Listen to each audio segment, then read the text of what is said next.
obviously, classic rock artists like you and Alice are still creating new music, but of course there are very few outlets for it on the radio and Oh, really? Isn't that weird? Nobody told us that. MTV was, we've lived through that. Yeah. So I know there's, you said at least one new song on the 40th anniversary album. And really, Flame is practically like a new song. Yeah.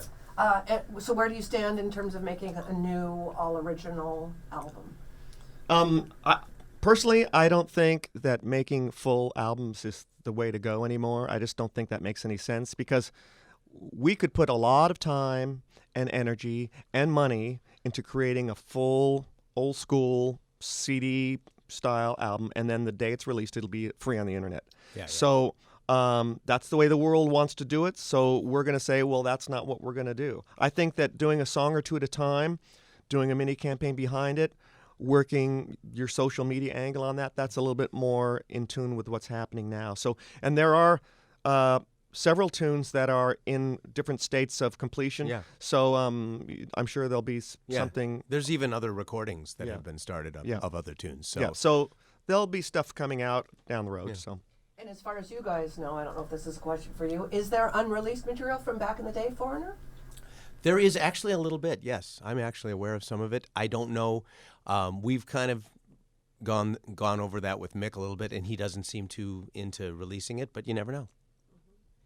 And I can't say that I know what song was used in what, but Stranger Things, Superblood, you guys have had a lot of of new interest.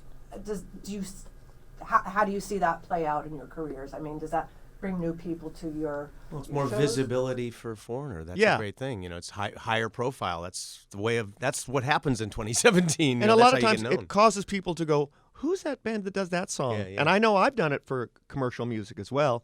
So that's a great way of people to find and explore deep cuts of the band. But, but personally, I feel that there hasn't been as much exploitation of the songs commercially like that as there should be. A la Journey. You know. Consummate with what's the word I'm looking for? In the same realm as another band that's had as many hits, Right. we haven't had as much usage, and I would like to see some of those songs be used. Yeah. Well, you guys have a big famous manager, correct? Well, According to him, yeah. according to him, he's a legend. Yeah. Well, I imagine you tell some good stories. We have a manager. He does 6 or 7 times each. we have a management team. Actually, there's 2 halves of the management company. So, And both are actually legends Yeah. and have been doing it a long time.